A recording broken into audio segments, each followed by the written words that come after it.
That night has come in such a gentle way. We are asked to close our eyes for a moment and release all the clamor still echoing inside the mind. Imagine that long before this world was filled with the sounds of machines, the chime of metal, or the noise of cities, there was a time when the only music heard was the beating of the human heart, the whisper of the wind, and the faint echoes of simple objects struck by hands that had never known writing. This was the time when stone and wood became companions that gave sound, became the accompaniment to the dance of fire, became the bridge between human beings and the sky, the earth, and something they never fully understood.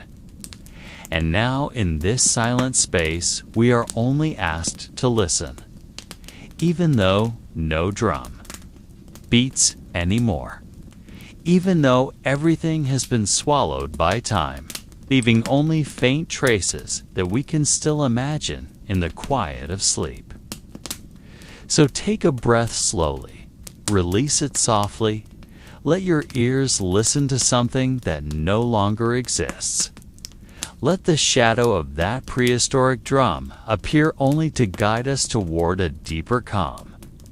Now let your body sink deeper into stillness, like calm water on a prehistoric lake whose surface only trembles slightly when the night wind passes.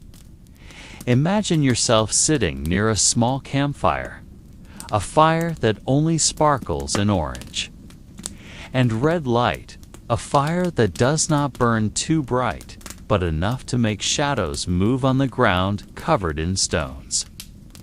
Around you, there are no buildings, no roads, no sound of vehicles. There is only wide, empty space, a sky full of countless stars, and the scent of wet soil that comes after a brief rain. In the midst of it all, long before there were words to describe music, humans already knew rhythm. They did not read notation. They did not know songs as we know them now. But they knew well that the strike of wood against stone produced echoes that could make the body move, could make the heart beat faster, could make a long night feel warm. That rhythm may have been simple, only repeated beats forming patterns. But for them, that pattern was not only play, but a language that united everyone present. So when we take another breath, we can feel the shadow of that rhythm slipping in gently, as if our bodies were also hearing it. There is no need to understand, no obligation to remember. Just let your imagination guide you. Just let your body be part of the same stillness as those who once sat in the circle of fire thousands of years ago. Imagine we slowly move far back into a time when the counting of years did not exist, when humans had not yet named days, and months when all they knew was the cycle of the sun, moon, and stars that seemed to turn endlessly. If we try to place ourselves at that point in time, archaeologists might call it around 30,000 years ago. On a vast plain that has now changed its face, perhaps on an icy field that has since melted, perhaps in a valley now overgrown with dense forest. There are no records that can tell us for sure, only layers of soil that hold remnants of ashes, only caves whose walls are darkened with soot, only stones worn down by hands that struck them over and over. It is there that we begin to trace the first rhythms of prehistoric humans, traces not in writing, but in faint. Marks on mammoth bones that were drilled or wood that shows scratches as if it had once been struck to make sound. We do not know if the place was a settlement, a resting point, or just a temporary meeting ground. All we know is that beneath the frozen earth, life once trembled with simple sounds. Perhaps it was a cave in Europe, perhaps a plain in Central Asia, or perhaps another place never excavated, and we can only guess while exhaling slowly, letting ourselves sink into an uncertainty that feels strangely calming.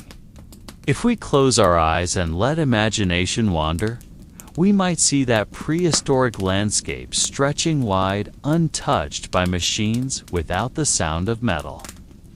Only the wind weaving through towering needle trees and the footsteps of great beasts, leaving marks in the muddy ground after rain.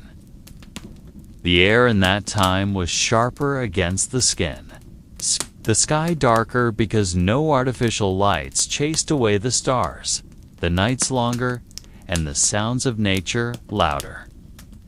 In that place, early humans built a simple life, making fire by turning wood or striking stone, keeping warmth inside caves where they sheltered with their families. From the soil excavations, we know there were scattered bones, remains of charcoal from campfires, and stone tools whose shapes were still rough, yet whose functions were clear: to cut, to strike, to defend. All of these give us a faint picture of their days. That life was a balance between hunger and fullness, between cold and warmth, between light and dark. Amid that routine of survival, in between fear of wild beasts and the darkness of night, humans may have begun seeking something else, something not only to fill the stomach, but to give flavor to the soul. So they struck stone against stone, wood against wood, or bone against stretched animal skin, and from those sounds a rhythm was born. We do not know whether that rhythm was only play, a signal for communication, or a prayer offered to the sky, but we can imagine how that simple sound floated through the air of the cave, echoing against stone walls, then fading into the dark. Imagine a wide valley spread between low hills, its soil covered with wild grasses swaying, whenever the northern wind came carrying cold air. In the distance, a herd of mammoths walked slowly, their long hair flowing, their huge tusks curved like giant sickles. Their steps heavy, yet steady, leaving tracks that would soon be covered by snow within hours. On the other side, a saber-toothed tiger crept behind the bushes, its eyes glowing under the pale moonlight that descended from the sky like a thin fog. Prehistoric humans watched that scene from inside a cave, their bodies wrapped in animal skins, their faces lit by the glow of a gently burning fire. They knew how fragile they were before nature, but from that fragility came togetherness, came ritual, came the need to bind themselves to something greater than their weak bodies. The cave was not only a shelter from cold, it was a chamber of echoes, a place where sounds never truly disappeared, but turned and returned. There, perhaps for the first time, humans discovered how sound could create feeling, how a simple beat could stir the chest, as if power emerged from something unseen. Those sounds might have been used to call one another, to scare animals, or simply to fill a silence that was too long. Yet slowly sound turned into rhythm, rhythm turned into pattern, pattern became something that felt sacred. And from there emerged what we might call the world's first drum, even though its form was nothing like the drum we know today. Only animal skin stretched over wood or bone, only stone struck, only wood tapped. But in their ears, those sounds were not mere noises, but doors leading to another world. Inside that cave, life moved with a slow rhythm, as if time had no meaning the way we understand it now. The small fire kept burning, protecting them from the bite of cold that could stiffen bodies within hours. Smoke drifted gently upward, leaving black stains on the stone walls that later mixed with red lines of ochre, creating paintings that did not only tell of hunts or animals, but also of the vibrations within their souls. A man sat sharpening stone into blades, his movements slow yet repetitive, producing a constant tapping sound, while a child watched him as if listening to music. In another corner, a woman was skinning a small deer, its blood dripping onto the stone floor and mixing with dust, leaving a red stain that would dry but remain visible long after they were gone. The sound of stone being struck, the sound of wood being rubbed, the sound of bones clacking together, all blended into a kind of simple harmony. No one truly intended to make music, yet every activity produced sound, and that sound echoed, filling the space, binding all the cave's inhabitants in one shared awareness. As the night grew darker, when the shadows of fire danced on the walls, they sometimes stopped their activities, only sitting still while staring at the flickering light.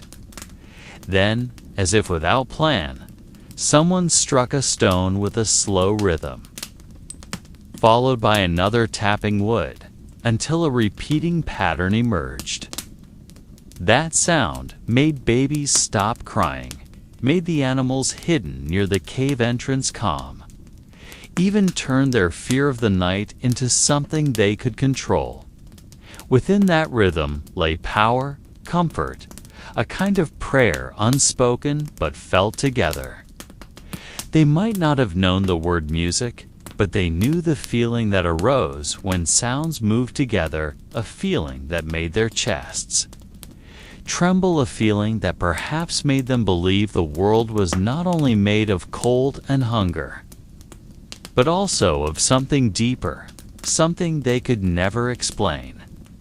Outside the cave, the night wind moved like a long whisper, tracing the frozen plain.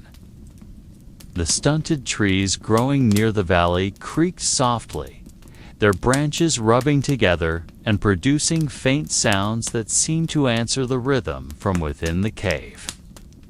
On the ground covered by thin snow lay the fresh tracks of a mammoth that had just passed, heavy and deep, pressing into the earth until they formed hollows later filled with frost. The cave dwellers knew that such a creature was a source of meat, bone, and ivory, but they also knew that hunting it meant challenging death itself. At times, they glimpsed the shadow of a saber-toothed tiger passing in the distance, its eyes glowing in the darkness, its body vanishing into the mist. The prehistoric night was never silent, always carrying the echo of great beasts' steps, the long howl of wolves, or the broken rhythm of owls. Yet strangely, all those sounds merged with the ones created inside the cave, as if the outer world and the inner world were conversing through rhythm and echo. Imagine a child approaching the cave entrance, staring out, then returning inside with a look of wonder. For what he heard outside sounded like a reply to the wooden beat struck within. At that moment, they might not have been able to explain what was happening, yet a sense of connection emerged on its own. They felt their sounds could touch the darkness, could reach the mammoth walking far away, could soothe the spirits roaming the forest. Because of that, the longer they struck, tapped, and scraped, the deeper their belief grew that a power was born from sound, a power that could surpass the limits of body and time. Some began placing certain stones near the fire. then striking them when heated, producing different, sharper tones, as if a secret language slowly emerged. Others tried scraping bone with dry fibers, creating long notes that vibrated through the air. There was no theory, no explanation, only curiosity growing and calmness arriving after sound resonated. In the silence of the prehistoric night, sound became the rope tying them to a world they could not understand. A world full of threats, yet also full of possibilities. The fire in the center of the cave burned dimly, sometimes flaring up when a thin breeze slipped through cracks in the wall, then shrinking again as if breathing with the people seated around it. Their shadows danced across the stone walls, rising and falling with the light, creating the illusion that more figures were present than bodies that actually sat there. An old woman sat closest to the fire, her hands wrinkled yet firm as she held a long bone that had been hollowed. She blew gently, producing a deep humming sound, a sound that seemed to come from the belly of the earth. The children stared wide-eyed, hearing it as though it was the voice of a spirit newly awakened. Some of the men joined in, striking stones with wood, creating repeating patterns, simple yet calming, like a heartbeat.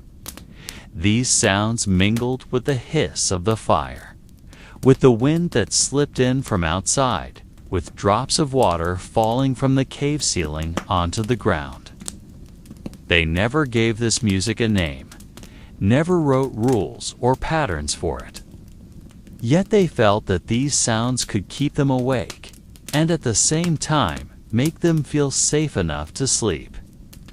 Sometimes the sound was used to soothe a crying child, sometimes to accompany the long tales told by the elder stories of great beasts once captured, or stories of ancestors who wandered the icy plains and never returned.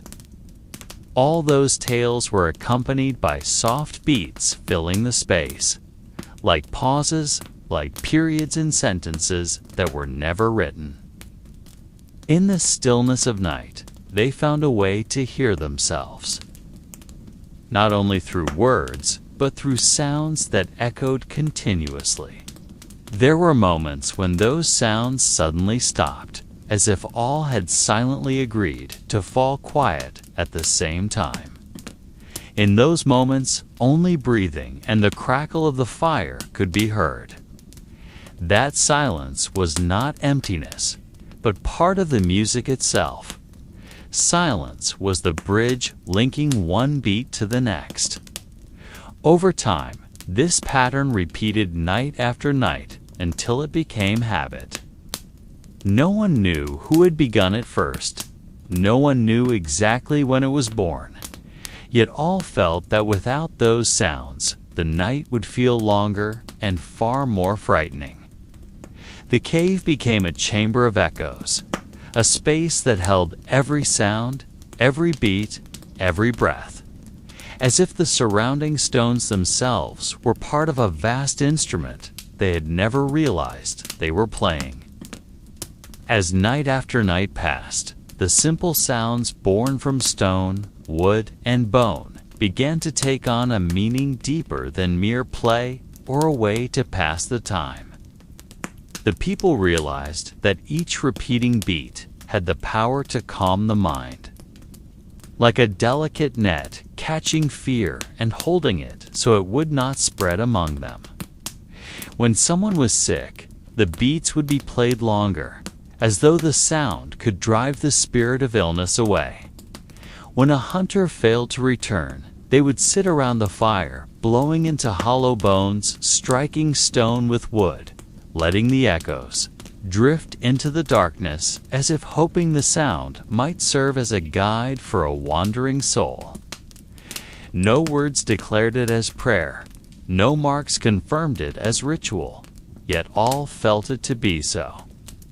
Sound became a third language after speech and gesture, a language needing no translation, one that sank directly into the body, passed through bone, and made the chest vibrate. The elders closed their eyes as they listened. The children sat still with hands on their laps, and the young struck harder as if to ensure the world could hear.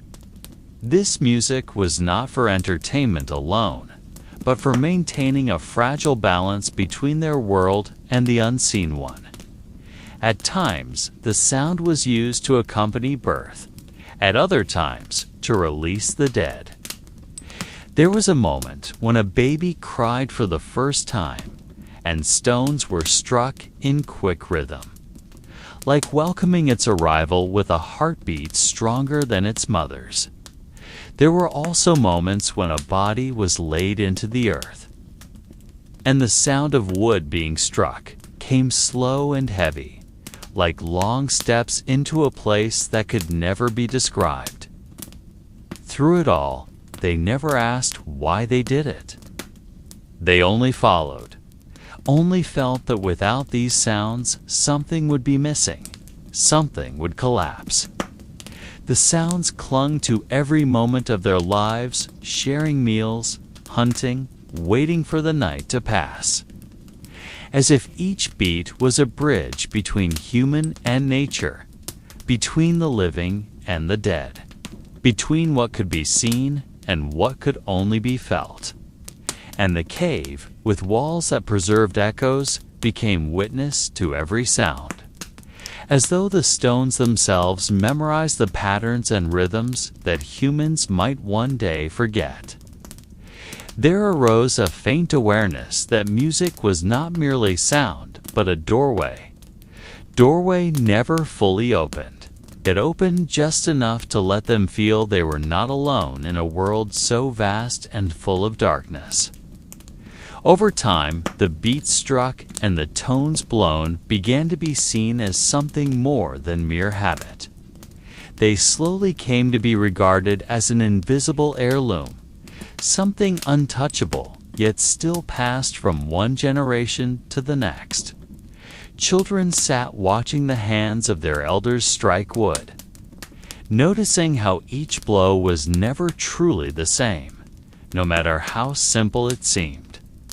They learned that every beat must come from the chest, not merely from the hand, for only then would the sound feel alive. The elders never wrote down rules, never explained in long words. They simply repeated night after night until the children slowly remembered the same patterns, as if the rhythms seeped into their bones.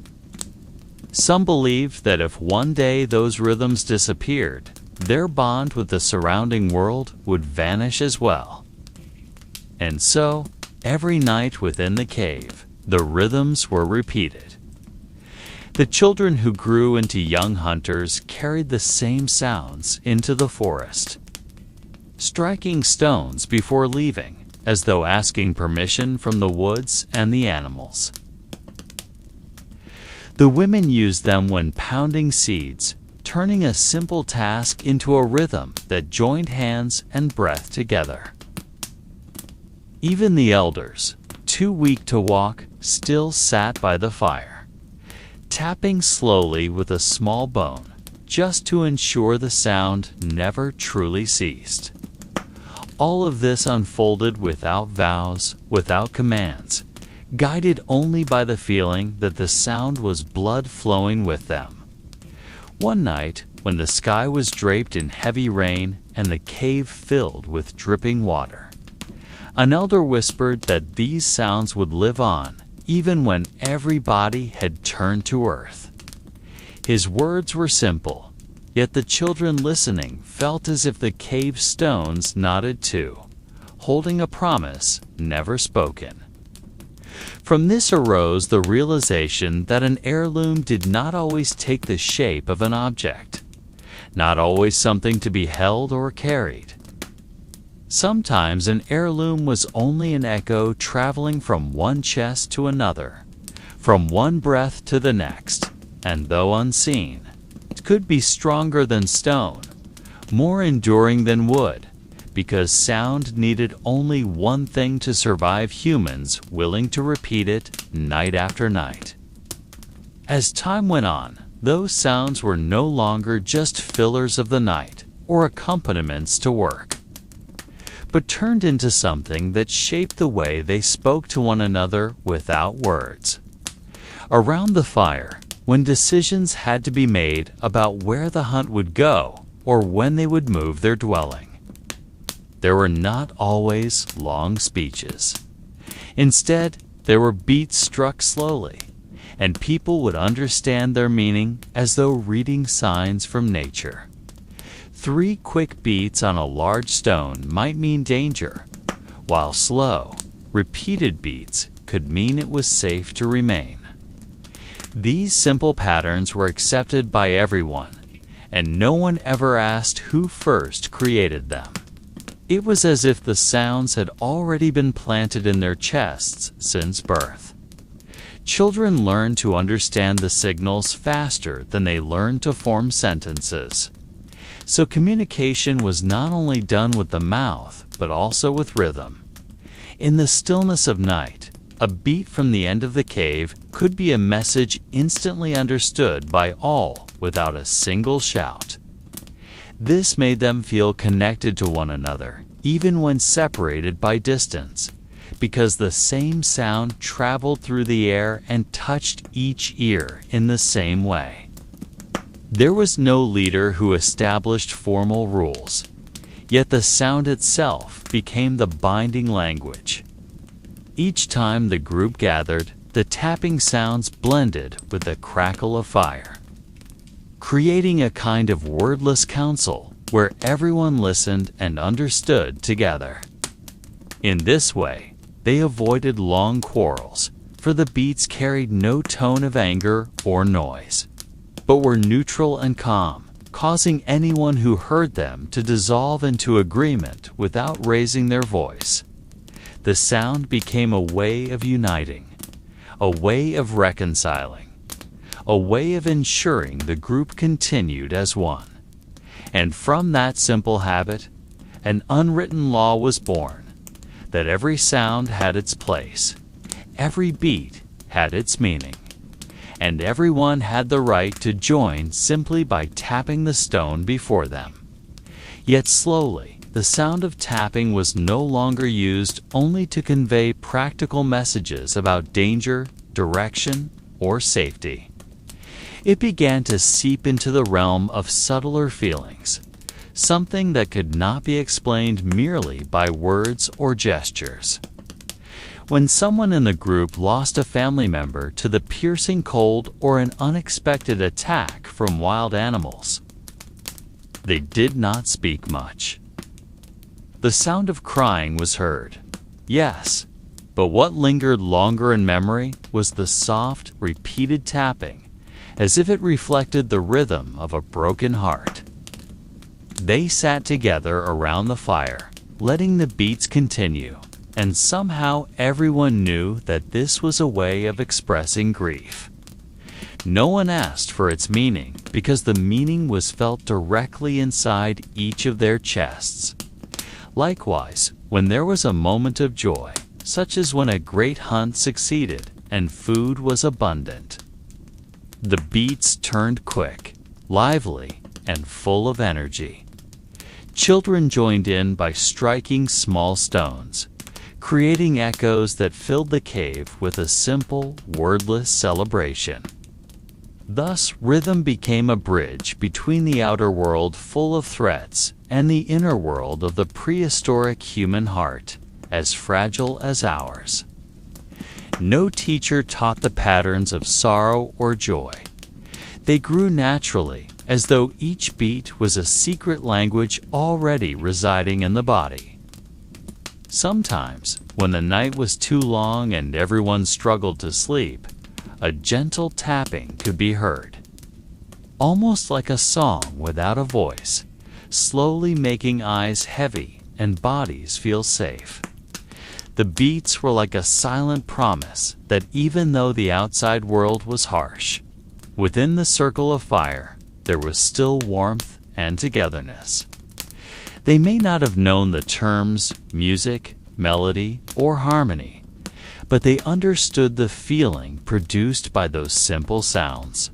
And in the end, it was that feeling that kept them alive, not only against cold and hunger, but also against the loneliness that often lurked behind the silent night. In that way, rhythm became not just sound, but an unseen spirit guarding them from within.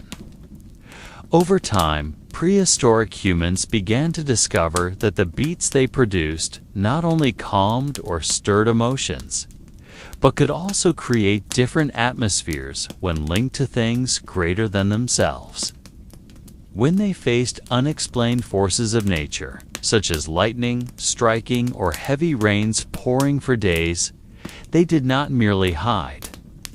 Some of them sat together, striking stones or wood in certain patterns, as if trying to speak with powers far beyond their reach.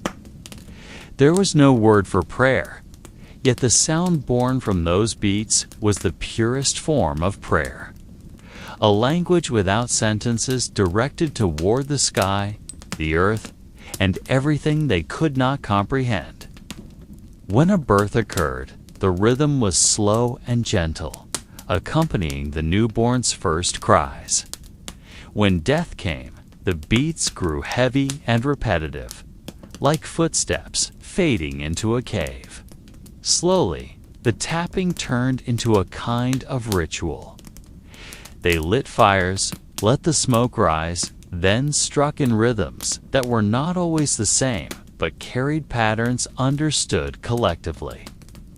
The sounds echoed against cave walls, mingled with flames, and the shadows of bodies moving unintentionally like dancers. Children watched with wide eyes, adults bowed in silence, and elders sat closest to the fire, as if listening to something that came not from earth, but from above. There were no written rules, but their bodies knew when to go slow, when to speed up, when to stop. All of it was born from collective feeling, from shared experience of facing an uncertain world. Perhaps here lay the very roots of human ceremonies, not in long words or complicated teachings, but in simple beats that slowly turned into a language of the spirit. In moments like these, prehistoric humans seemed to realize that they were not merely creatures who lived to eat and sleep, but beings searching for meaning in repeated sounds. And though we may never know exactly what they believed, we can sense that the rhythms they created were not only meant to be heard, but to connect them with something wider, higher, and more mysterious than themselves. As prehistoric life advanced in its search for survival, they began to realize that sound was not only a tool to calm the heart or connect with the unseen, but also a way to mark time and regulate the rhythms of daily life. In a world without clocks, calendars, or written signs, humans relied on the sun, the moon, and the shifting seasons. Yet, alongside those observations, the sounds produced by striking stones or wood became signals that everyone could understand. When dawn appeared, light tapping was played, marking the need to keep the fire alive and for hunters to prepare for departure. When the sun sank, heavier beats followed, a call for gathering around the fire to share stories, food, and warmth. These sounds required no translation, for everyone in the group knew their meaning without explanation. In a world where spoken language was still limited, rhythm became an efficient bridge of communication. Beyond that, they began linking sound patterns to seasonal cycles.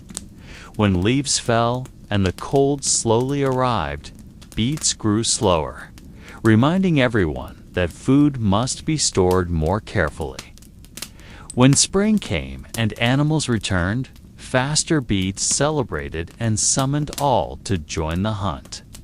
Gradually, these sounds evolved into an invisible calendar, a way of marking the passage of time without always looking to the sky.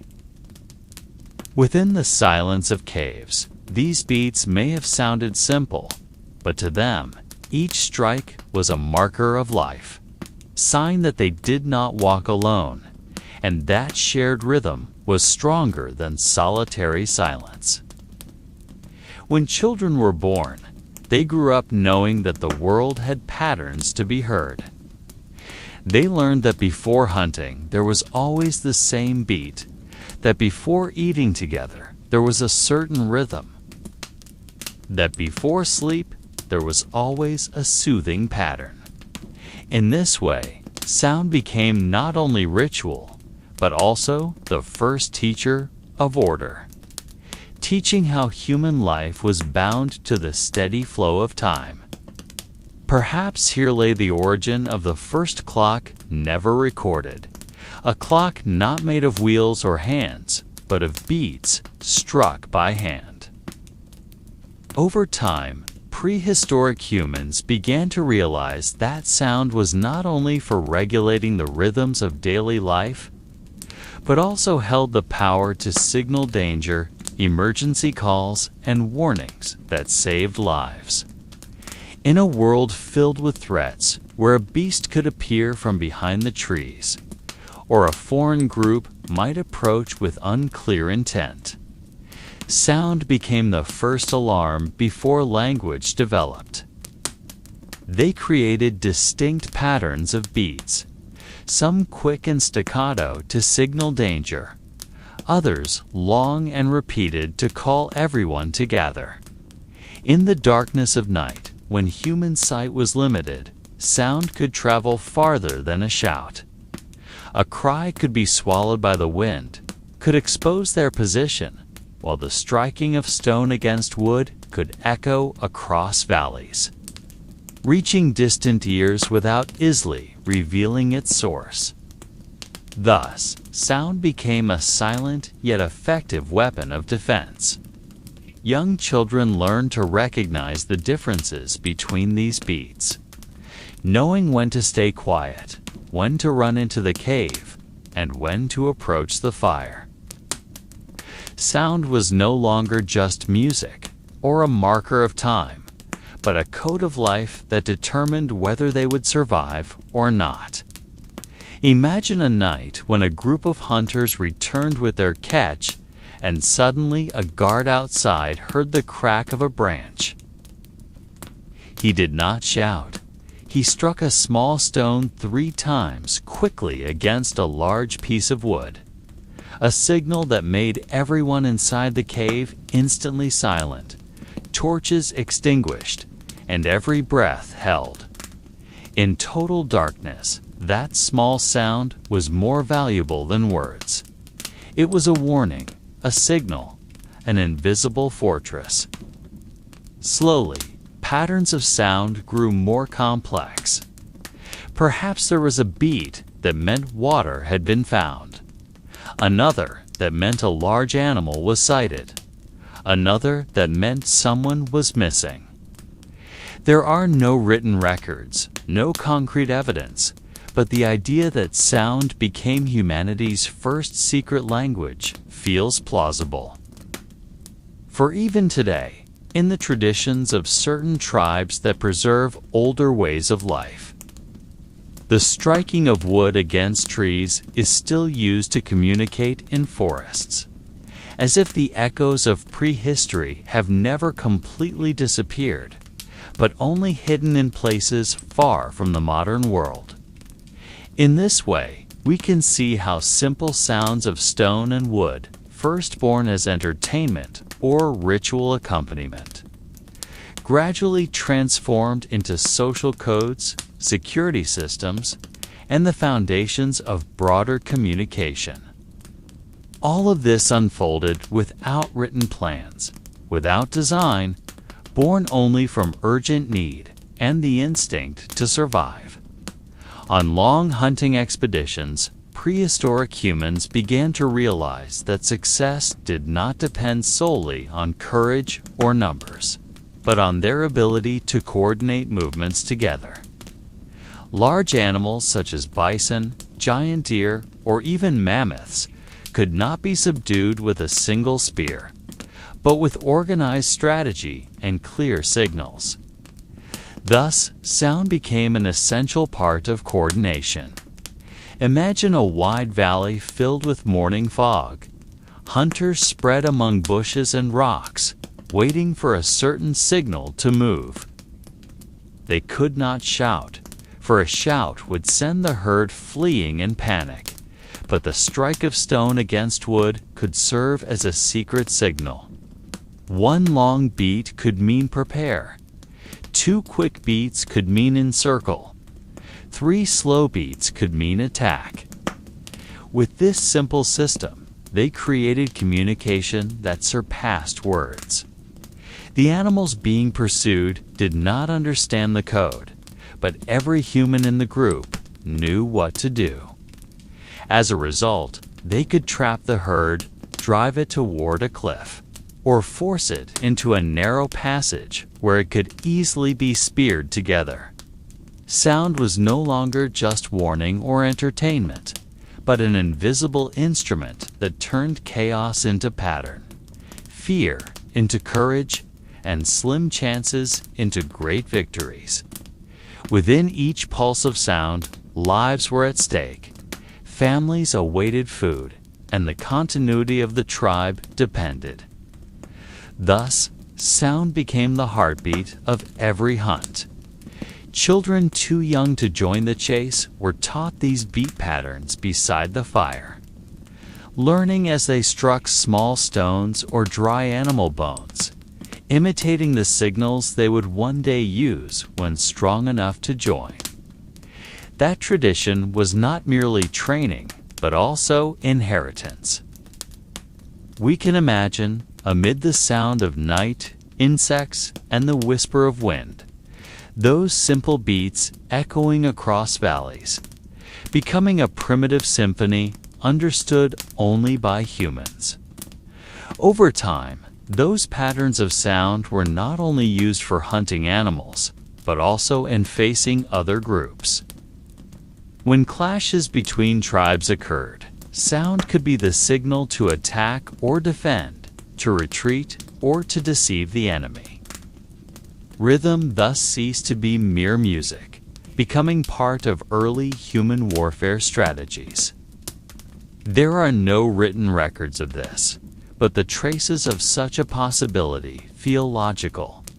For human history always shows that behind every great victory, there is a pattern of communication subtler than raw physical force. As generations passed, prehistoric humans began to feel that sound was not only a practical tool for hunting or survival, but something with a strange vibration, as if able to touch another layer beyond the visible world. On certain nights, when the fire burned dim and shadows danced on cave walls, they began to strike stone, wood, or bone with slower rhythms, not as signals, but to create an atmosphere. The sound echoed in the dark space, as if calling to something unseen. They believed that ancestral spirits could come through the repeated beats, that each strike was a subtle call to the world of the dead. Perhaps this was the beginning of ritual music, a simple attempt to bridge the human world with the spirit world. The same sound of striking, which in daylight meant attack or preparation for the hunt, at night transformed into a wordless prayer. Each person closed their eyes, feeling the beat enter their chest, flow through their bones, and seemingly connect them with something greater than life itself. No one truly knew what they felt, perhaps only suggestion born of fear of the dark, or perhaps a genuine experience of something beyond reason. In many archaeological discoveries, caves have been found with marks on stone surfaces, as if they had been struck, their walls resonating when hit with hard objects. Some caves even have paintings of large animals around acoustically unique areas, as if the images were given life through sound. Whether prehistoric humans consciously chose places with special resonance for rituals, or whether it was mere coincidence, we cannot be sure. Yet the fact that they linked sound with the spiritual world gives us a glimpse of how deeply rhythm meant in their lives. Children raised in such cultures might see their parents striking wood repeatedly before hunting, not only to coordinate, but also to ask for blessing from the spirits they believed ruled fate. Over time, those rhythms may have developed into certain patterns that were passed down, so that each generation inherited not only hunting techniques, but also sacred sound patterns. Imagine a child sitting on their mother's lap, listening to the monotonous beat of bone on stone, slowly memorizing the pattern, associating it with a feeling of safety from being near family and the fire. Thus, the sound became more than a signal, but part of emotional memory. And in a world without writing, sound was one of the strongest ways to preserve meaning across generations. Each beat was a message that did not vanish, each rhythm a memory binding the past with the future. In this way, music was born not from entertainment, but from existential necessity, from humanity's longing for meaning beyond the fleeting life they lived. The rhythm that began as simple strikes gradually seeped into their bodies. It was not only heard, but also felt through movement. Prehistoric humans may not have had a word for dance, yet their bodies naturally responded to beats by moving their feet, shoulders, and hands. Each strike on stone or wood created an urge to move, as if the body itself became an extension of the sound. In the flickering firelight, their shadows danced on cave walls, forming silhouettes moving in rhythm. This was the moment when music and dance were born together, not as entertainment, but as rituals binding humans to something greater than themselves. Dance may have started with small steps, circling the fire, but gradually evolved into repetitive movements passed down across generations. Each beat carried meaning. Each movement of the body was an unspoken prayer. Perhaps these dances were performed before hunts to summon strength and courage. Perhaps they were done after death as a way to release the soul into another world. Traces remain in present-day tribes, where music and dance are always present in ceremonies of birth, death, and rites of passage. Some studies suggest that prehistoric humans could enter trance-like states through repetitive rhythm and movement. With bodies moving in the same patterns and beats resonating endlessly, their consciousness may have shifted into another realm, where the boundary between life and death felt thin. In such states, they may have felt they could communicate with spirits or witness unseen beings. Whether this was mere physical exhaustion or a genuine spiritual experience, we cannot be certain. Yet clearly, dance and music were part of humanity's inner journey from the beginning. Imagine a small group of prehistoric humans, 5 or 6 people, circling a fire, striking wood against stone in unison, their bodies sweating, their breathing heavy, but their eyes vacant, as if seeing something beyond the visible world. Children watched from a distance, feeling both fear and awe, while their elders kept the rhythm unbroken. In a world without writing, every pattern of movement and beat was an unwritten language, preserved through observation and imitation. Thus, rhythm not only bound humans to nature and spirits, but also tied different generations together with invisible threads. If we imagine further, rhythm and prehistoric dance may not only have united body and spirit, but also served as a way of keeping time. In a world without clocks, calendars, or fixed markers, beats and movements could be used to mark the changing of seasons, the coming of rain, or the journey of the moon across the night sky.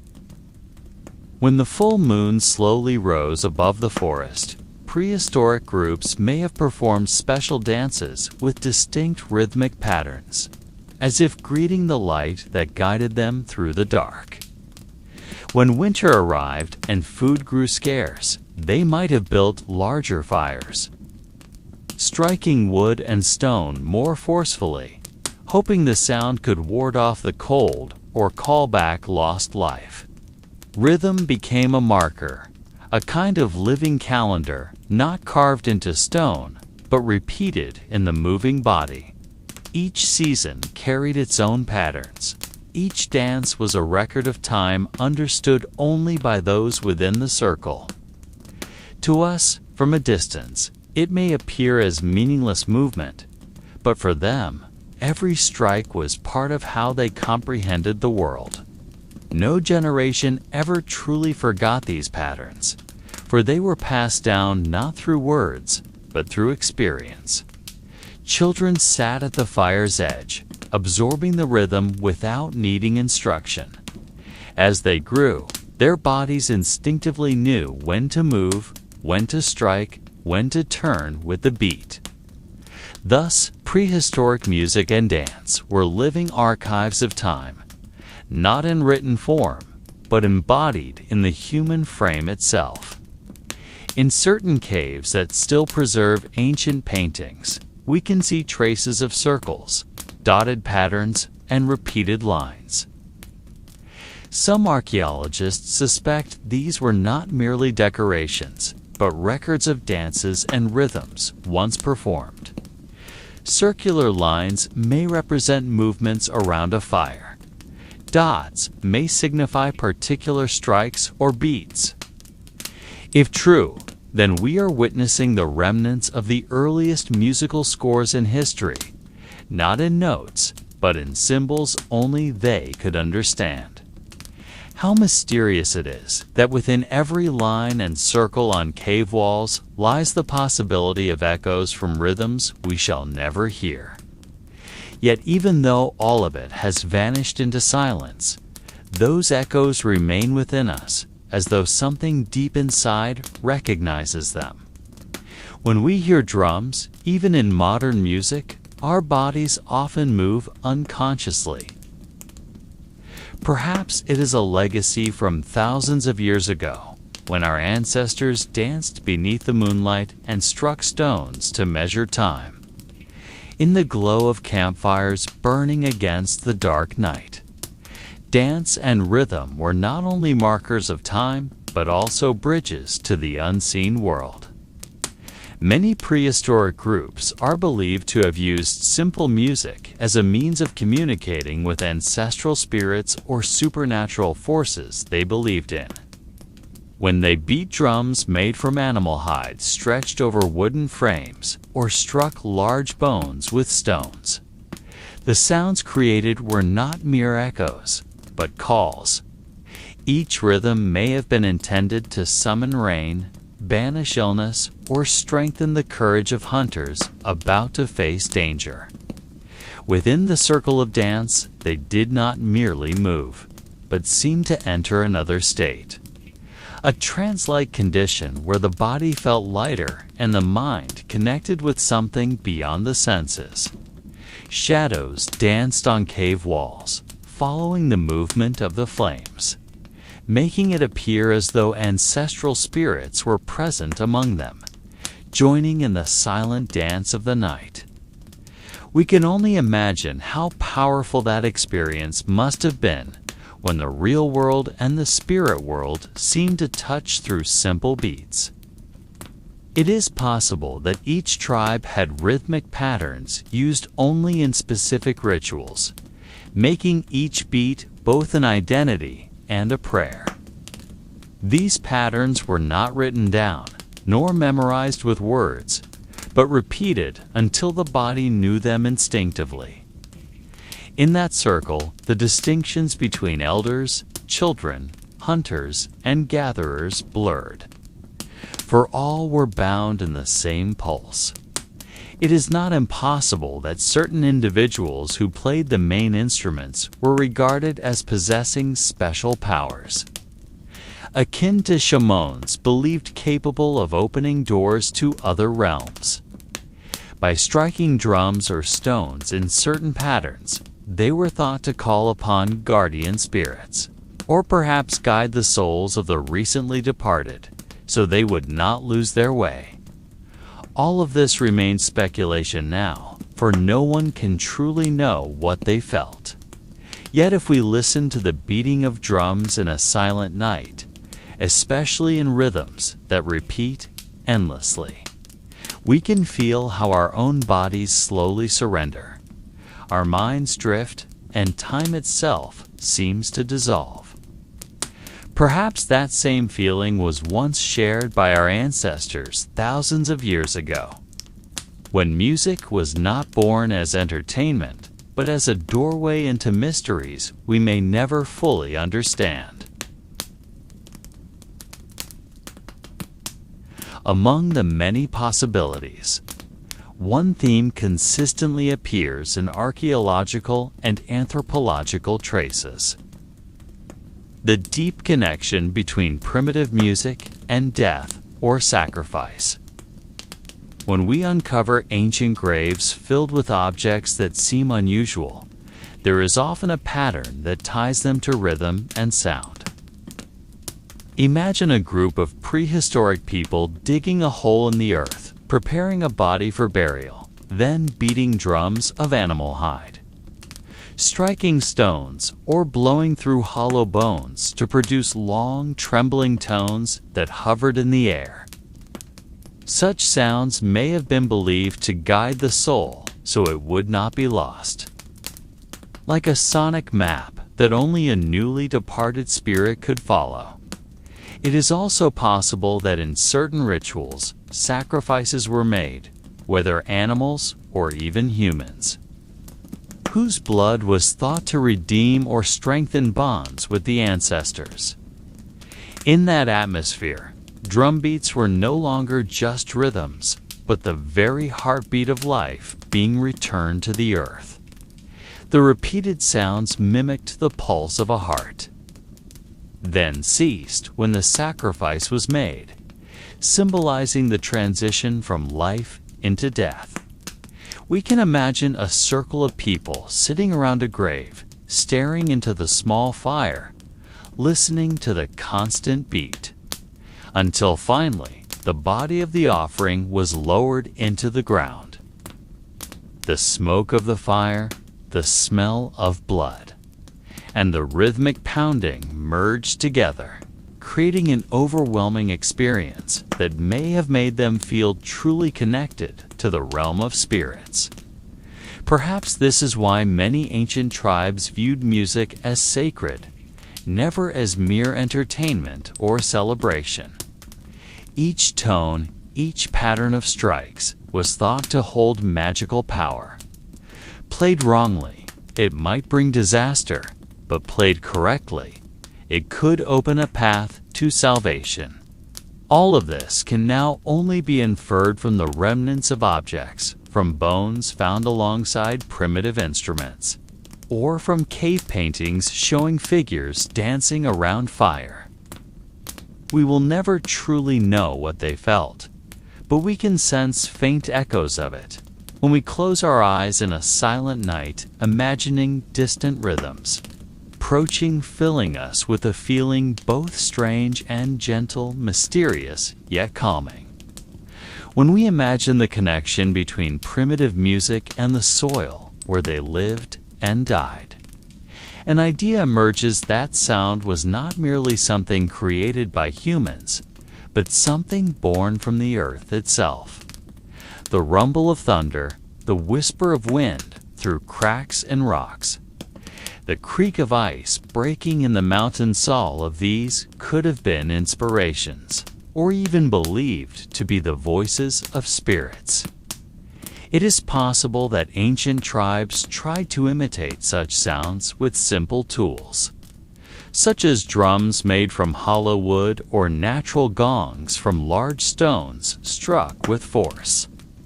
To them, repeated sound may not have functioned merely as music, but as a form of communication with the earth, a way to ask permission or to give thanks for the life granted.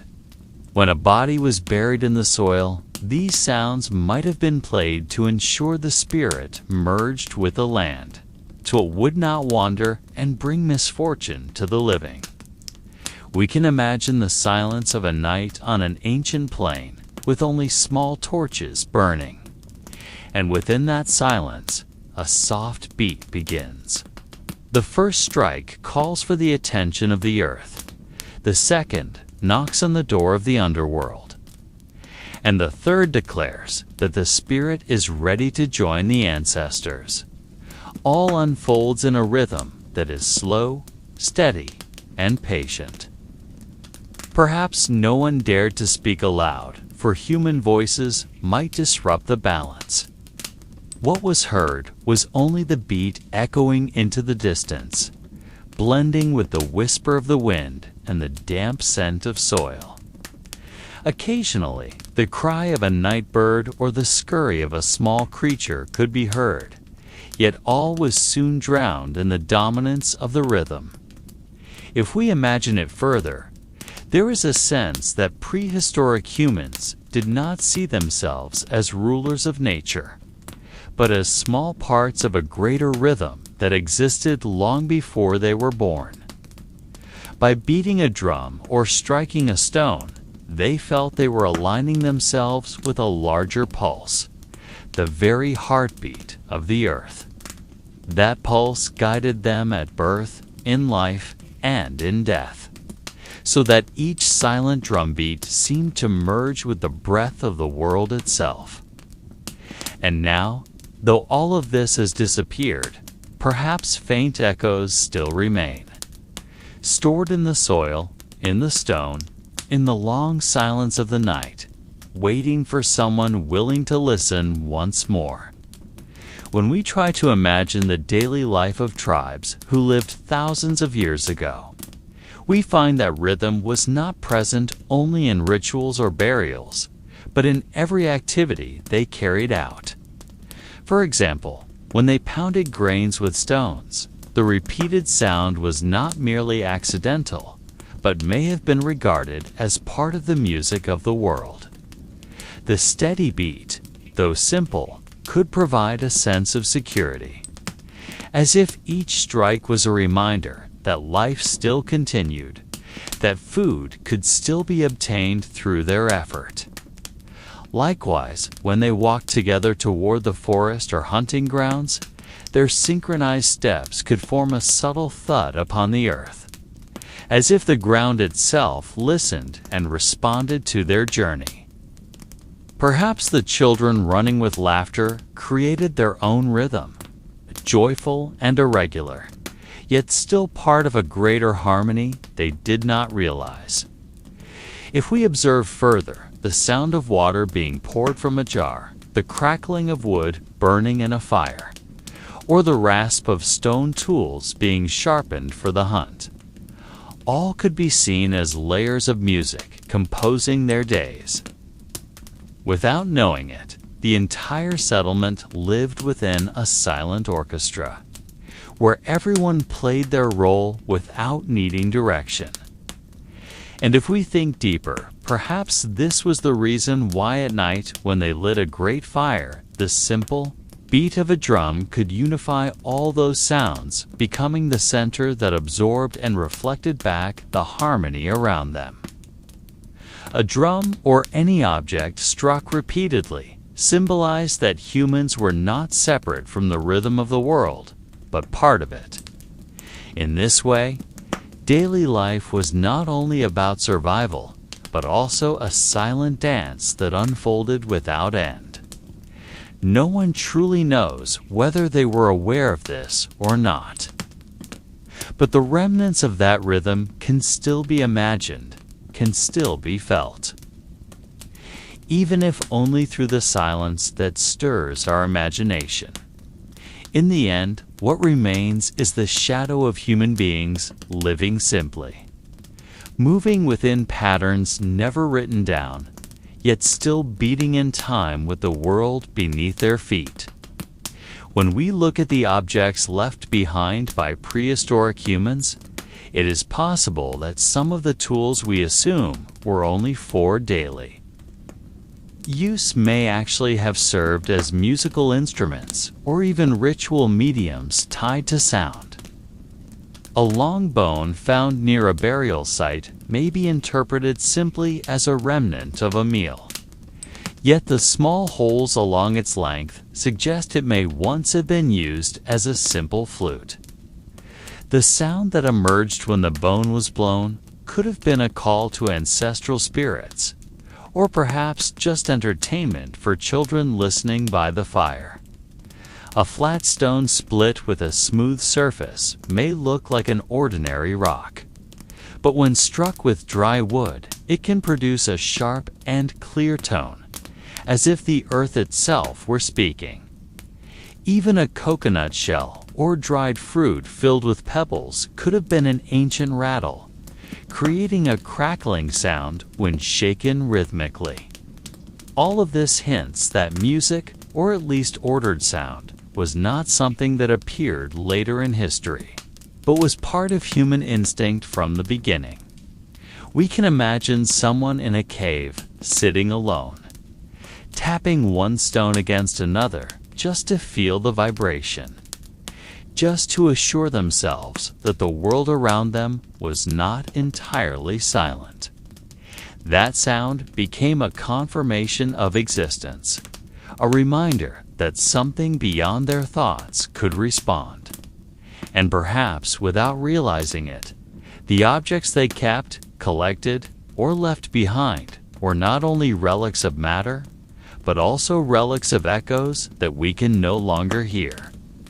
Archaeology uncovers the tools, but it cannot bring back the sounds that once filled those silent spaces. What remains are imagination, speculation, and questions that will never truly be answered. Was that hollow bone merely a coincidence, or was it deliberately made to produce a tone? Was that smooth stone simply the result of natural collision, or was it chosen for its unique sound? No one can be certain. Yet it is precisely this uncertainty that makes it feel alive. We are not merely confronted with inanimate objects, but with possibilities that open the door to our curiosity. Every artifact can be a key. Every lost sound can be a mystery lingering in the air, waiting for us to hear it once more in silence. Imagine a long night in prehistory, when the campfire was the center of everything. That fire was not only a source of light and warmth, but also a stage where sound, shadow, and movement blended into an event almost impossible for us to recreate. Around the fire, people gathered, some sitting with drowsy eyes after a day of hunting, others keeping the embers alive, and among them, someone began to make sound. A stone was tapped softly, creating repeated beats that seemed to mark their collective heartbeat.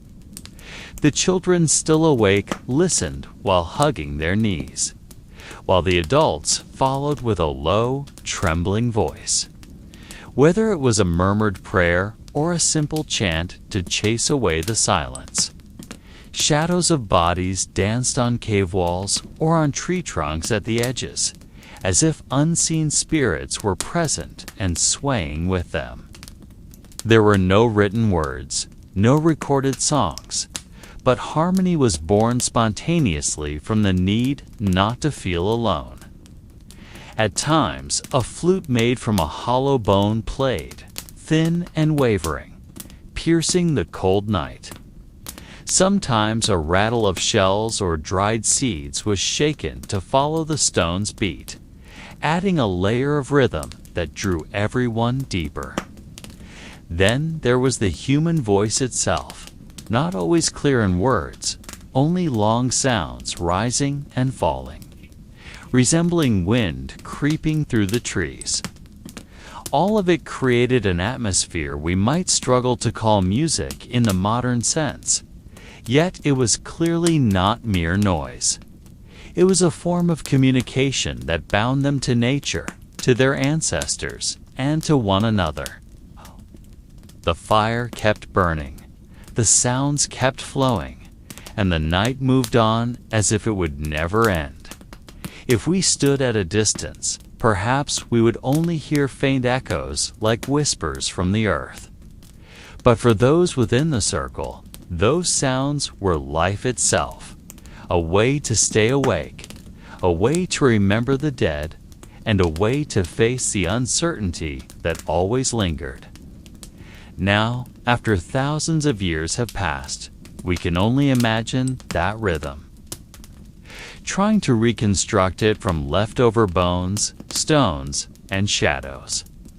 Yet the echoes of that night, though unheard, can still be felt vibrating in our imagination, as if time itself preserved them in its silent depths. As the night grew deeper, the sounds around the campfire were not merely entertainment or a way to pass the time, but an invisible fortress against the darkness pressing in from all directions. For prehistoric humans, darkness was a space full of threats they could not control. Beyond the circle of firelight, the forest whispered with voices hard to interpret.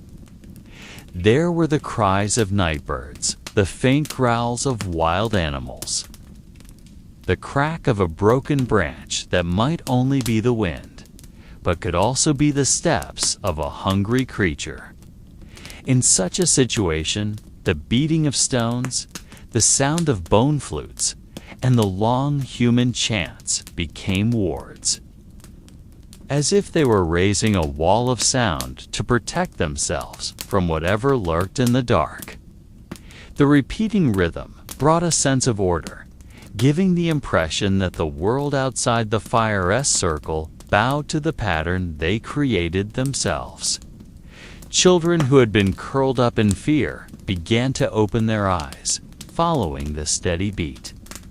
Adults found confidence in the shared harmony, knowing that collective sound could dispel the smallness often felt when facing the limitless night.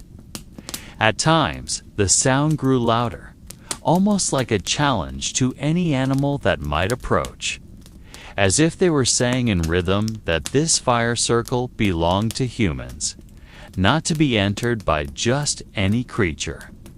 At other moments, the sound softened, turning into a low murmur resembling a prayer, as though trying to speak to unseen powers, asking for protection until dawn arrived.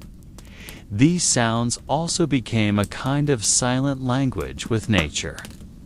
A flute made from deer bone, for example, might not only have served as a musical instrument, but also as a symbolic call to connect with the animals they hunted. When the flute's notes vibrated in the air, perhaps it was an act of reverence, a reminder that their lives depended on creatures whose flesh now roasted over the fire. There is also the theory that repeated rhythms help the human brain enter a certain state, a light trance that made them feel closer to ancestral spirits. Whether true or not, we can imagine how these sounds shape their consciousness, making long nights feel shorter, reducing fear. and instilling the belief that they were not entirely alone. Thousands of years later, when archaeologists uncovered bone flutes, stones marked with percussion lines, or pierced shells, those objects offered evidence that music and rhythm had been vital in the strategy of survival. They were not merely playing, they were resisting silence, resisting darkness, and resisting the fear that came with both. Thus, every sound they created was an invisible weapon, and every rhythm a prayer bridging the human world with the mysterious one they believed in. Within the repeating rhythms and the sounds drifting through the night air, there was something more than mere entertainment or a way to pass the time. For early humans, music was not simply pleasant noise for the ear, but a bridge to something larger than the world they could see with their eyes. Each beat, each blow through a bone flute, and each long chant they voiced was not only directed toward one another, but also to the spirits they believed dwelled around them. There was a faint belief that by repeating certain sounds, by maintaining a constant pattern, they could summon or please the ancestors who had gone before them. Imagine a circle at night, fire blazing, faces lit in red glow, and at the center, someone began to strike a large stone with an unchanging pattern, blow after blow, like the heartbeat of a giant.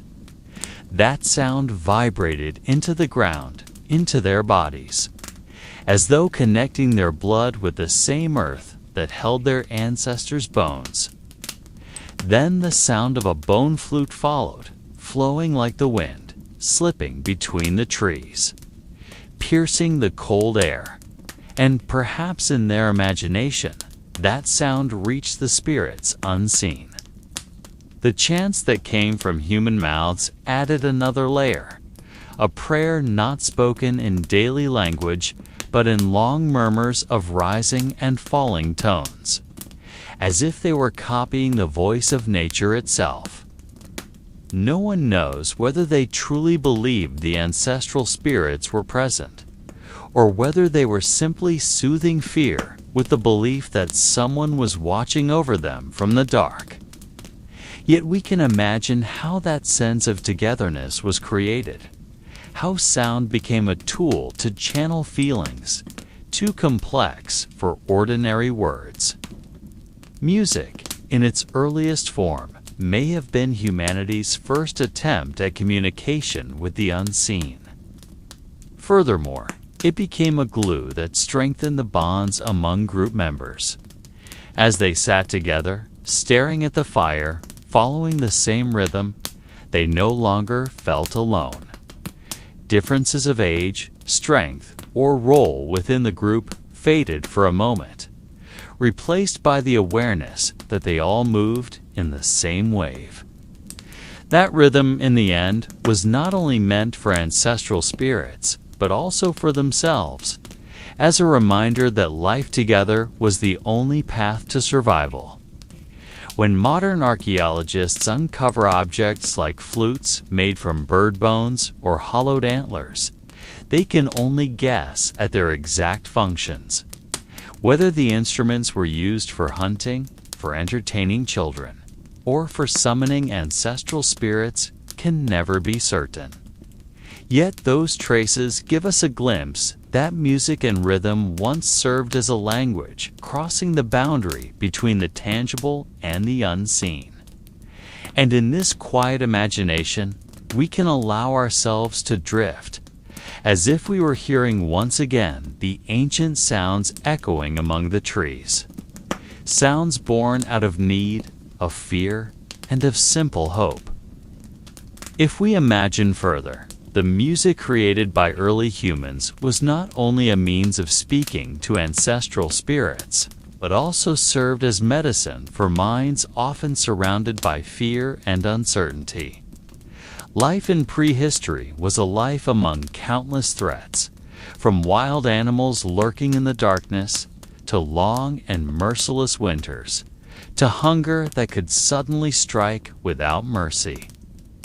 In such conditions, humans needed something to calm their spirits, something that could provide strength even when bodies were exhausted and hope seemed fragile. The rhythm of stone beats the piercing sound of bone flutes, and the long chants echoing in caves or at the forest. Essage may have been a kind of simple therapy, though they themselves would not have known the word. Imagine someone ill, body trembling with fever, surrounded by their group. They lit a fire, softly tapped a rhythm with wooden sticks, and murmured prayers filled the air. There was no chemical medicine, no magical potion, only sounds flowing again and again, creating a calming atmosphere that seemed to ease the suffering. In such a setting, music became a bridge between fragile bodies and the hope that still wished to endure. There was no guarantee that the sick would recover, yet through music, the group felt they were not surrendering someone entirely to the silence of the night. They shared the pain together, and in that togetherness lay a strength greater than the body alone. It is possible music was also used during birth, when a woman struggled to bring new life into the world. Imagine gentle drumming accompanying her, as if offering added strength. Murmured chants, flowing like a long prayer to welcome the new soul. Or in death, when a body no longer breathed. Music might have been played to accompany departure, not only as a sign of grief, but also as a guide for the spirit toward another world. In this way, music did not merely fill empty spaces of life, but also marked the great transitions of human existence, from birth to illness to death. No wonder ancient instruments are often found near graves or ritual sites, as if sound itself was considered an essential part of humanity's most fundamental journey. In the simple rhythms and repeating tones, early humans found something perhaps similar to what we now call healing. Not healing of the body alone, but healing of the spirit. The feeling that even though the world was full of uncertainty, there were sounds that could unite them, fill the empty spaces of fearful hearts, and give strength to survive one more day. And therein lies the mystery. For though we may never truly hear how those sounds once resonated, we can feel them echoing deep within us, as if that ancient music never truly disappeared, but merely changed shape over time. If we look deeper, prehistoric music was not only a ritual for healing or a companion for life transitions, but may also have served as a tool for long-distance communication across the vast wilderness.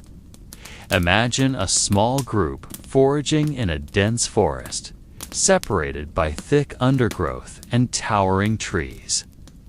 Shouting could attract danger, alert wild animals to their presence, or even signal rival groups. But rhythmic beats on wooden trunks or stones could convey messages without loud voices, as sound could travel farther and seep through the forest in subtler ways. Archaeological findings suggest that earth drums or large stones were once used, though we can never truly know their original purpose. It is possible these sounds marked direction, summoned distant members, or warned of approaching animals. If we imagine the silence of a prehistoric night, drumming could have functioned as a kind of language understood only within a particular group. One rhythm for safety, another for danger, and perhaps a special pattern for calling back members lost in the forest. There was no writing, no recorded symbols, only repetitive sounds understood within their small circle of life.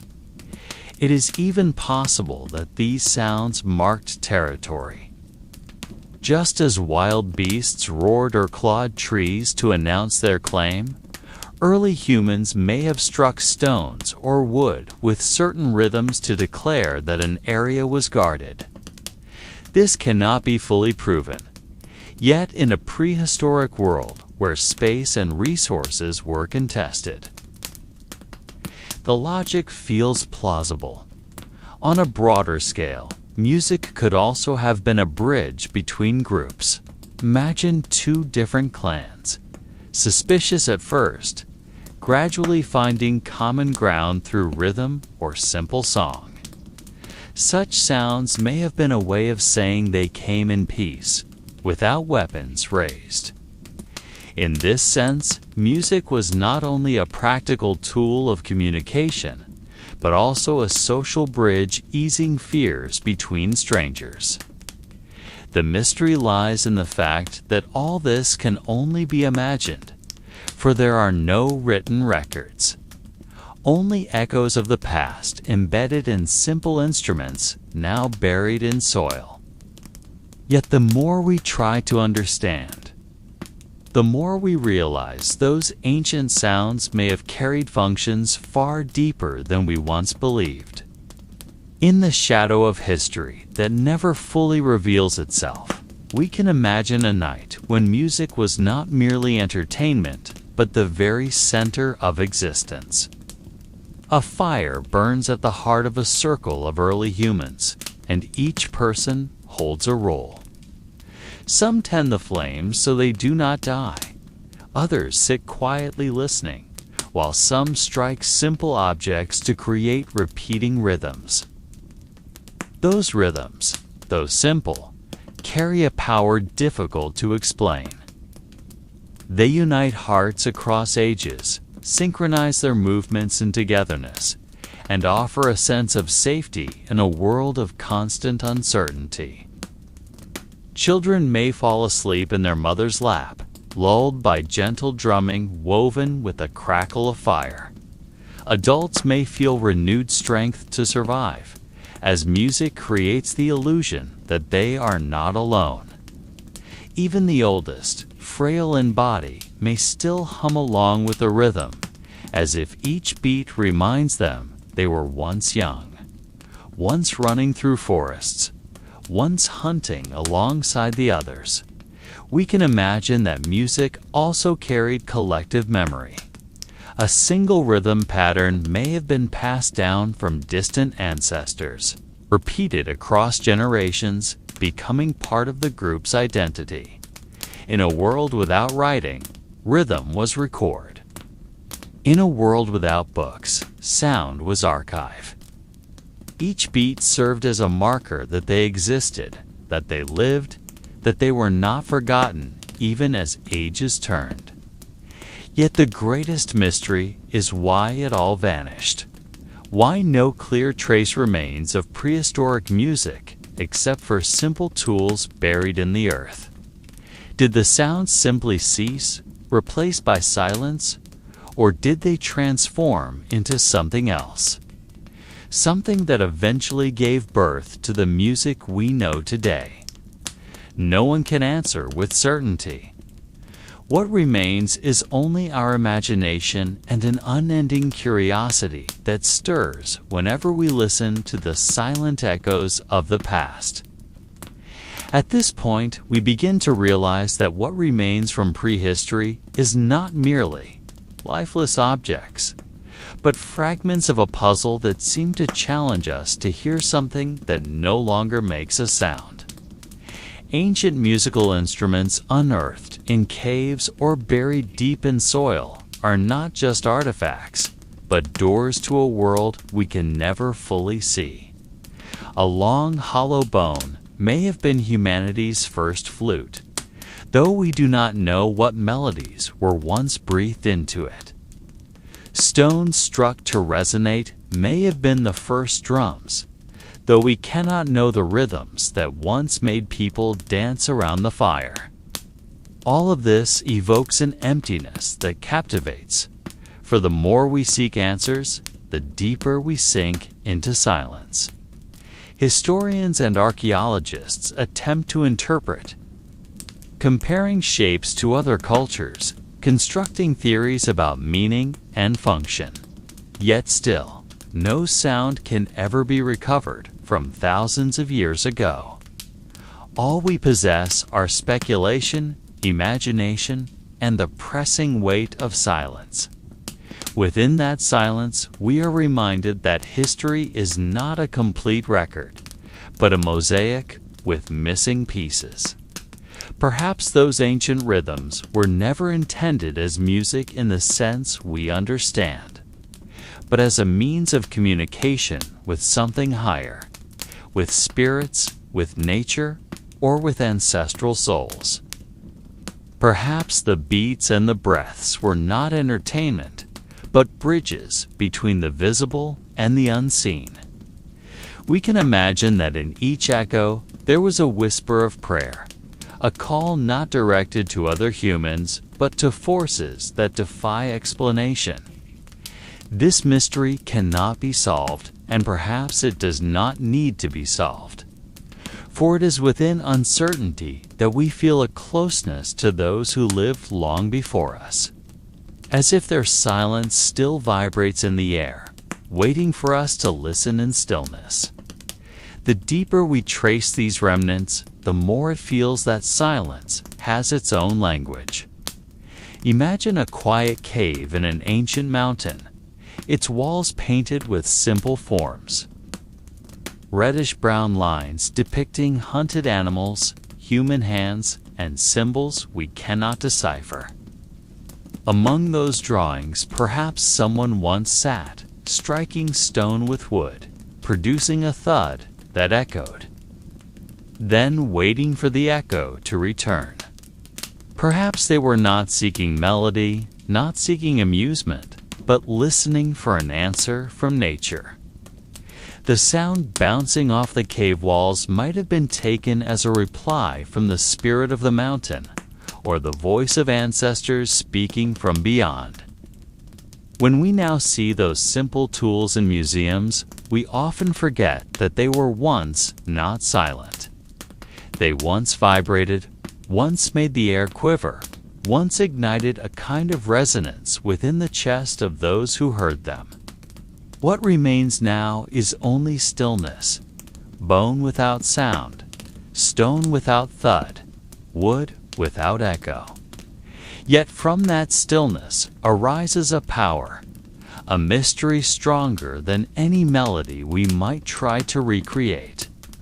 For there are no recordings, no writings, no notations. We will never know whether those sounds were soft and steady, or loud and chaotic. We will never know if the rhythms were calming or frightening. All we know is that they did it, and that sound mattered in their lives. Perhaps those rhythms marked the beginning of the hunt, or the celebration of harvest, or the gathering for mourning.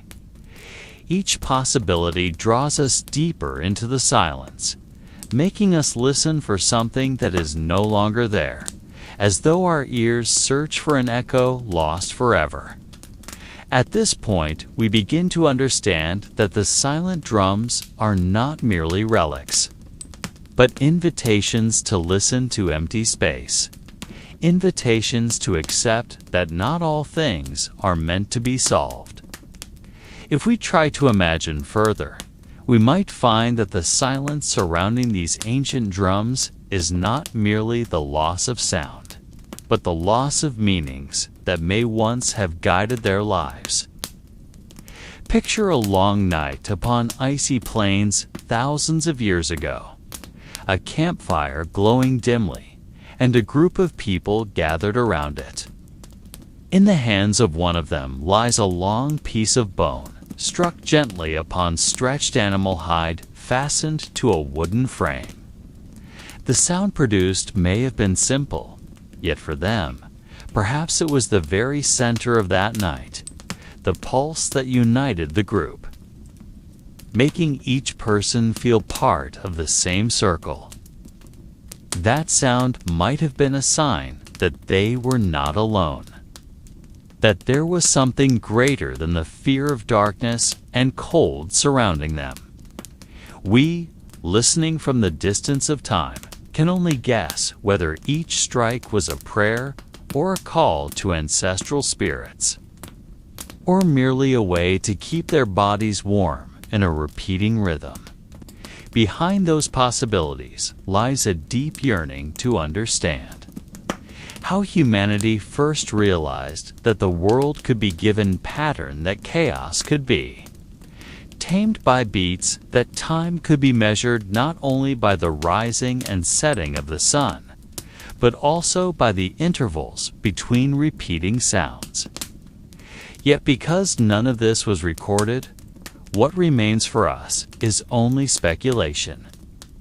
It is as if we are listening for a heartbeat that stopped centuries ago, trying to feel its pulse with ears that can never truly reach that age. This silence feels full, not empty. It is full of all that could have been, all that we will never know, and precisely for that reason, it continues to call us, compelling us to sit still, compelling us to listen to something formless, compelling us to accept that the past does not always wish to explain itself. And perhaps that is its beauty, that we can continue walking within silence while imagining sounds that will never return. There are moments when silence itself feels like an instrument no less important than those ancient drums. As if the empty spaces between sounds were designed to hold meanings deeper than the sounds themselves. Imagine if every strike of the drum was followed by a long pause, and within that pause resided the collective breath of those gathered.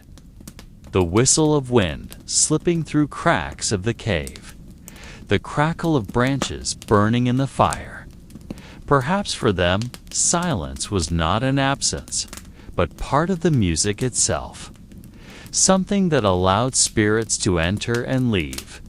Something that taught humans the virtue of waiting. In waiting, they may have discovered feelings that words could never capture, a sense that the world possessed a rhythm larger than their short lives. This is the uniqueness of an age that left behind no written records. Everything must be guessed from fragments, from broken bones, from faint paintings on stone walls, from instruments that no longer produce sound. Archaeologists uncover those fragments like shards of a mirror, trying to piece together a picture that will never be fully complete. Yet, within that incompleteness, our imagination works. We fill the gaps with possibilities, with narratives perhaps more poetic than reality itself. Could it be that in each of their rituals, drums were struck only once or twice, and the rest was a long silence during which all listened to the echoes of nature around them? If so, then prehistoric humans may have known silence more intimately than we do, living as we are in a world without pause, saturated by noise. And perhaps it was that silence that connected them to something higher, something we can scarcely imagine today. Silence was not merely a pause, but a doorway opening toward the unseen. And as we try to sense it across thousands of years, we too are drawn inward as if stepping into the same cave, waiting for sounds that never come again, yet leaving an echo that never fully fades. If we try to imagine the long nights when those ancient drums were played, then we must also imagine how each echo born from a simple strike bounced against. The cave walls drifted into the open sky and returned as a whisper that was never quite the same. Those who sat in a circle may not have only heard the sound of skin or wood being struck, but also the sound from within themselves. The voice of memories rising from nowhere, the voice of fear in the darkness, the voice of hope for life to continue beyond that day. The echo worked like a bridge connecting the layers of human consciousness, an experience so simple yet so profound. Modern researchers have attempted to recreate the acoustic conditions of prehistoric caves, and they discovered that echoes could last longer than expected, creating an effect resembling layered music. From this, a question arises whether caves were deliberately chosen not only because they were safe places, but also because of their acoustic qualities that transformed simple strikes into magical experiences. Perhaps the drummers did not intend to create music, but rather to create a space where humans and spirits could meet without needing to see each other. The drum was merely a key that unlocked that door, and the echo was the corridor connecting the visible world with the hidden one. We cannot be certain whether they believed in specific gods or merely ancestral spirits, but within every strike and every echo, there lies a sense that prehistoric humans were always searching for something greater than themselves. They did not merely want to survive, they also wanted to understand why they lived. In the sound of the drum, in the silence that followed, in the echo that returned slowly, they found fragments of answers, though those answers were never truly complete. And perhaps it was precisely because they were incomplete that the ritual was repeated, night after night, until it became part of the identity of a community now surviving only in the shadows of history. Imagine for a moment how each person in that circle might have interpreted the sound of the drum as it beat slowly. Children might have heard it as the heartbeat of the earth, something both soothing and protective. Adults might have seen it as a call that bound them together, a sign that they were not alone in facing the long and uncertain night. The elders, their hair graying and skin wrinkled, might have heard the echo as the voices of those who had passed, as though ancestral spirits sat with them, gazing at the fire, guarding the balance of the tribe's life. In such a moment, time itself seemed to move differently.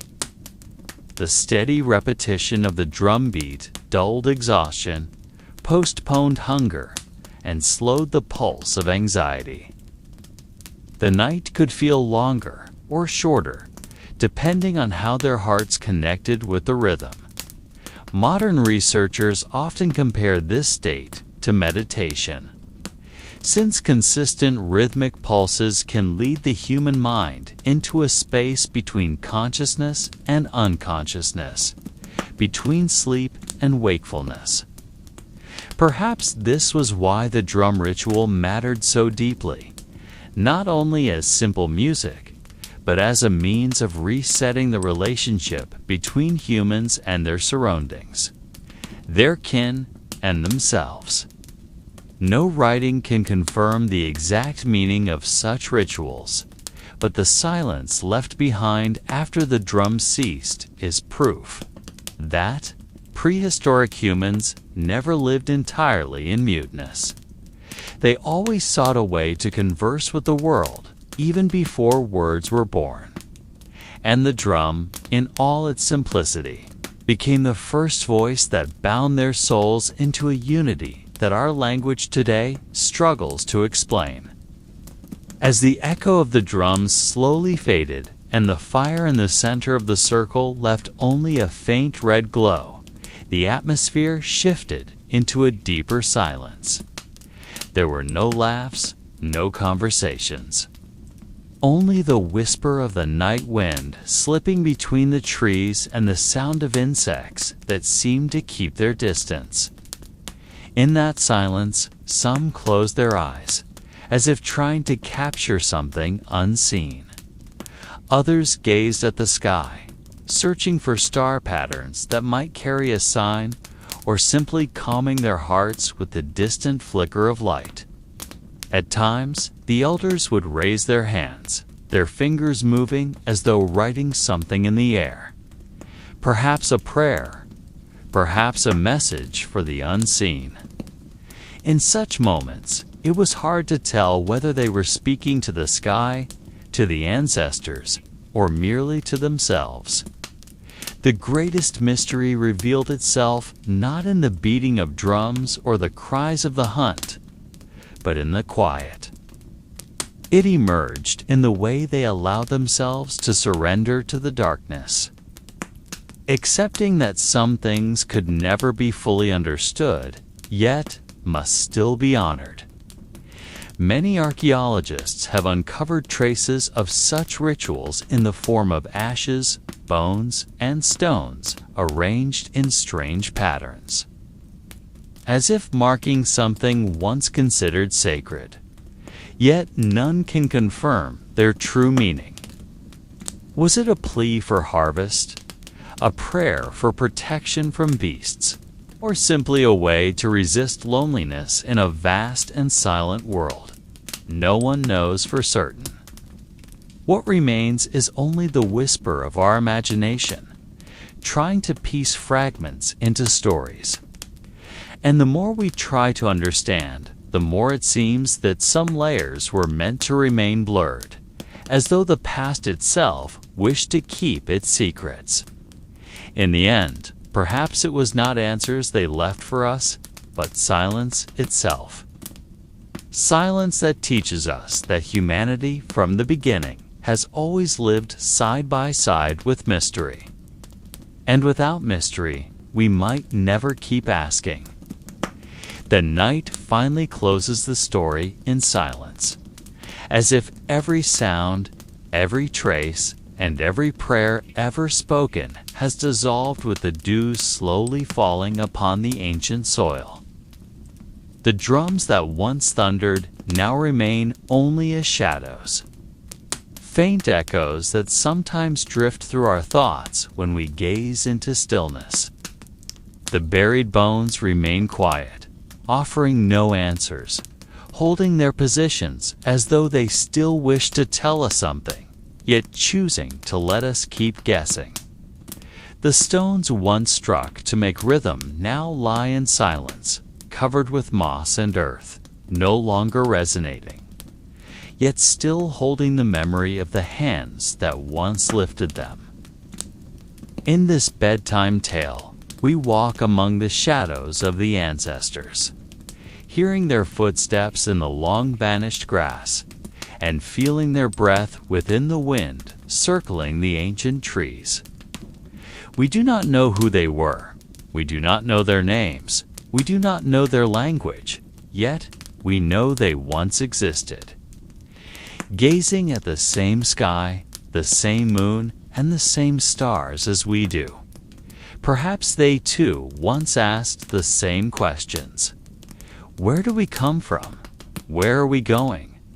What is the meaning of life in a world filled with uncertainty? That mystery was never answered, not even now. And perhaps it was never meant to be. For mystery is not to be solved, but to be felt. Just as the night that carries us into sleep is not to be mastered, but to be surrendered to. So let the silent drums keep echoing in memory. Let the ancient bones continue their rest within the soil. Let the unfinished stories remain suspended like a thin mist across the fields. And we too close our eyes, letting all questions drift away, letting the silence carry us like those before us, walking into the darkness without return, leaving behind only a gentle whisper that never fades.